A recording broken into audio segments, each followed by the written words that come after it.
Few artists have been as famous and popular around the world as Freddie Mercury. He is considered one of the greatest singers in rock music history, and when his beautiful voice played on the radio, it was so distinctive that it was impossible to mistake it for another singer. That's why most fans found it hard to believe that such a public figure had dark secrets that no one knew about. But Freddie did have secrets, and you would be surprised at what they were. Freddie became more popular, and many of his fans didn't know he was Indian. It was clear that he liked it that way. People who were close to him noticed that he talked about his background as if it were repressive and private. One friend even said that you could tell he didn't like talking about it. He never really talked about his life other than being in England to anyone. He just said he was glad they had come to England. Bomi and Jair Bulsara were both born in Gujarat, India. When they had Freddie, they named him Faro Bulsara and gave him a sister named Kashmira Bulsara. Freddie and his sister grew up in Zanzibar, which is now part of Tanzania.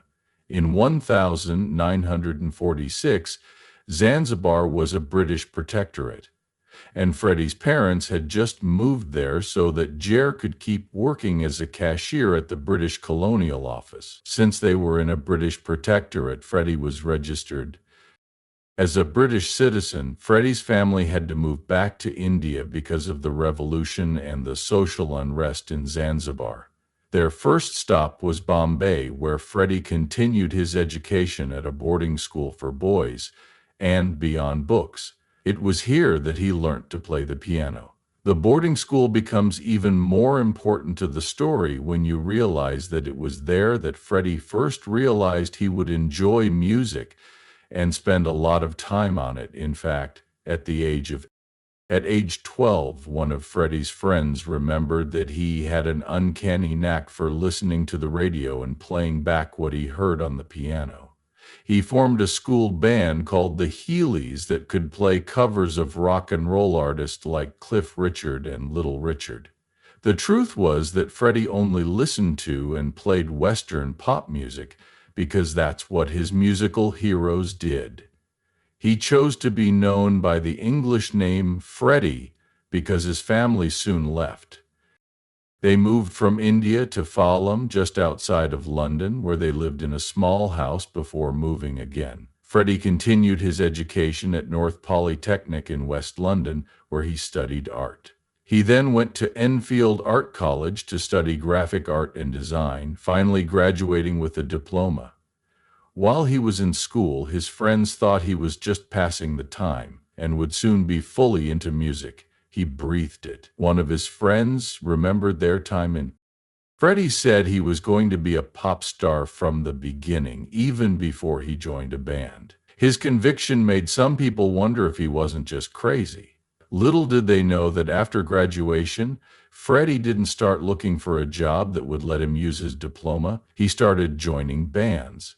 He started with the Liverpool-based band IEX, which later changed its name to Wreckage, and played a lot of Hendrix-style heavy blues. When that band didn't do well, he joined an Oxford-based band called Sour Milk Sea, but after a few years they also broke up. While trying to make it as a singer, Freddie did all kinds of odd jobs in and around London. He sold used clothes and even worked as an airport porter at one point to make money. He lived in a flat above the Prever Towers and a pub in Liverpool's Mossley Hill district. But that didn't bother Freddie. Sometimes no one knew he was a singer. They thought he was that crazy friend because of how flashy he was. Even though he wasn't quite ready for his big break, he kept singing in bands all over London until the band broke up or he decided to move on. It was while he was without a band that he found out that his two best friends, Brian May and Roger Taylor, had also recently been without a band. The timing was so perfect that it was almost like as if it were written in the stars. Freddie had taken the time to go to many of his friends' shows because he had always wanted to share the stage with them. Brian and Roger had also traveled to see Freddie play, and before the show ended, they both joined him on stage for the first time anywhere. It was in Liverpool that Freddie, Brian, and Roger all played together on stage for the first time because they didn't know it yet. Thankfully, Freddie asked them right away to join him in making a new band. The boys didn't think about it too much, and the band was formed. Brian was a great guitarist, Roger played the drums, and Freddie had unique vocals, played the piano, and could read music. When it came time to choose a name for the band, Brian and Roger suggested The Grand Dance, but Freddie suggested Queen. Brian and Roger agreed, thinking that Queen was a more direct name. During this time, there was another big change. Freddie felt like he could be himself fully because they were starting a new band and he had more control over it. He also decided to change his name to Mercury because it was his ruling planet as a Virgo. The Indian singer Farrokh Bulsara disappeared, and in his place stood an Englishman with a beautiful voice, Freddie Mercury. On June 27, 1970, Queen played their first show at Truro City Hall. The funny thing was that at this point, no one had even asked the band Queen to perform. Roger's mom had booked Roger's old band to play at a charity event she was planning, but Roger quit before the date, so Roger decided to have Queen play instead. Queen took things pretty seriously and looked for a way to complete the team. However, Brian and Roger met at a disco at Maria Assumpta Teaching Training College the next year. John Deacon. The guys told him they were looking for a bass player and asked him to try out with them and their lead singer. He agreed, and Queen was complete. As they say, the rest is history. The band was signed by EMI Records and Elektra Records, and their debut album Queen was released. Many people still consider it to be one of the best debut albums in rock music history. The members of the group were like the perfect parts of a music-making machine. People were drawn to Freddie's voice, which had an impressive range of almost 4 octaves. This is what Spanish soprano Montserrat Cabal said about how different Freddie was from other rock stars at the time. The difference between Freddie and almost all of the other rock stars was that he was selling the voice. She then went on to describe it in a way that made you know she had taken the time to study Freddie's singing ability. This was her commentary. His technique was amazing. He had no problem with tempo. He had a great musicality and a sharp sense of rhythm. His vocal placement was perfect, and he could glide effortlessly from one register to another. His phrasing could be soft and sweet or strong and slamming, and he was able to find the right coloring or expressive nuance for each word. That was high praise from La Superba, which means the superb one. There is no doubt that Montserrat Cabal is regarded as the global super legend of opera. Synergy was that whatever attention Freddie's singing got, his band's amazing delivery kept it. That's what made the team great. Even when Freddie decided to start his solo career, he didn't want to quit the band. They were his family, so there was no quitting. But he felt the need to do so because he wanted to explore different styles and depths of music on his own, and he was sure that his 3 friends could help him do so. He didn't want them to work hard on something they didn't really believe in, which was fair enough. In 1985, Freddie released Mr. Bad Guy as his first solo album, and more came after. It was clear that he put his all into the project, and Mr. Bad Guy shows how varied his personality is. Freddie thanked his Queen bandmates for not getting in the way of the project. To be fair, everyone in the band made an equal creative contribution. Besides the many great songs the band put out, they always ran things democratically, making sure that everyone had a chance to be heard. A report on the respect and unity between the members when it came to producing reads that all four members are responsible for writing #1 singles for the band. Freddie was responsible for some of the best songs Queen ever made. It was just the way he wrote them that made them stand out. It mixed a lot of different types of music together, like Bohemian Rhapsody. This unforgettable single came out in 1975 and stayed at the top of the UK charts for 9 weeks. The song's length and operatic style might make you think it was almost never released, but Freddie told his band and anyone who would listen that it would become very popular. The band's success wasn't just due to their catchy and original songs. Queen's unpredictable, colorful, and flamboyant personality was greatly boosted by Freddie's theatrical and beatic movements that often happened on stage and even during video recordings. Fans loved how Freddie and the band could use space so well that as soon as they started playing, the whole arena would fill with their music. Whether it was for 800,000 people in Cedar, they were the first artists to do what they did. Would become stadium rock. They learnt how to perform and bring hundreds of thousands of fans with them. They were also known as the pioneers of pop videos because they had a huge collection of 3-minute videos that kept changing as they got bigger. Their immersive stage presence made them even more famous around the world thanks to their unforgettable and forever-lasting performance at Live Aid, which was watched by millions of people and was seen by an estimated 1.9 billion people from 150 countries. Watched the live show, which is about 40% of the world's population. This didn't bother Freddie. It was just a normal crowd to him. The way he took over the stage and felt comfortable enough to do some crowd work was amazing. Someone said that no one will ever come close to Freddie's talent and showmanship. Videos of that amazing moment can be found on social media these days, along with comments like, "For 21 minutes, England was ruled by a different queen." Freddie had the whole stadium in the palm of his hand. He could stop singing and let the audience take over without any problems.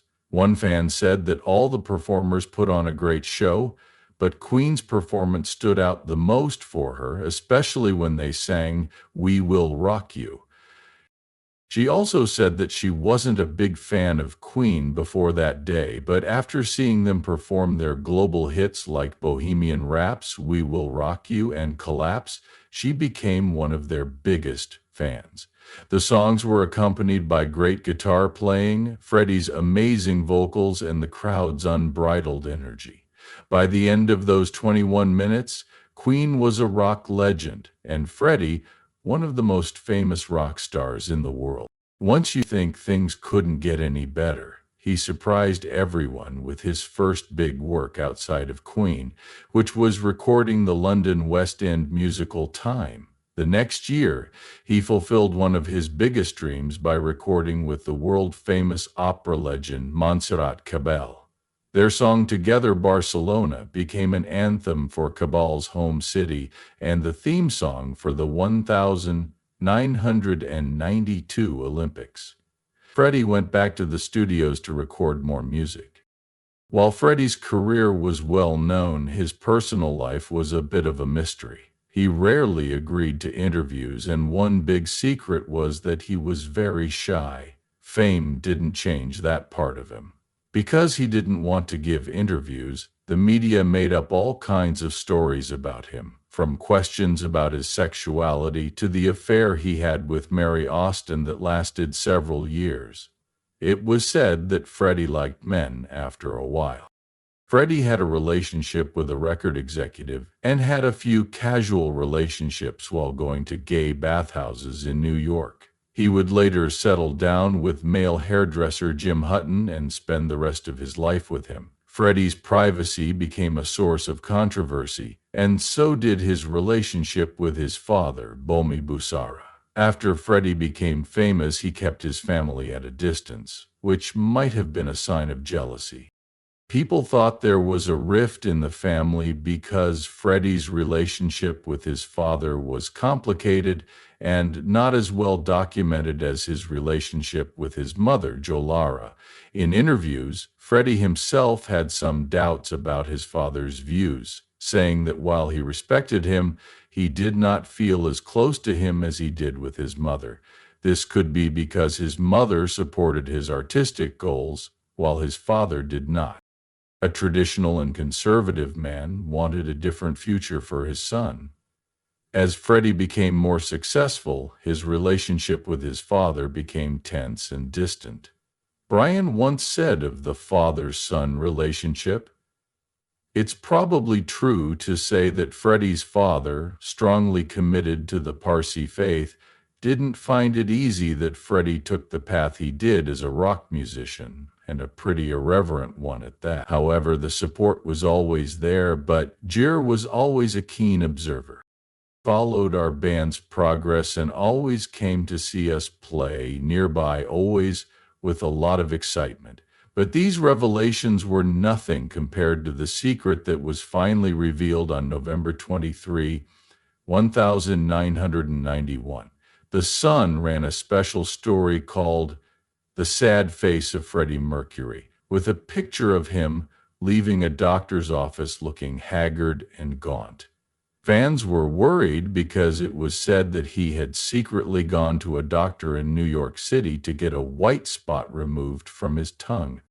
A few weeks before Queen's last American appearance with Mercury on Saturday Night Live in 1982, his failing health kept him out of the spotlight since his last concert with Queen in 1986.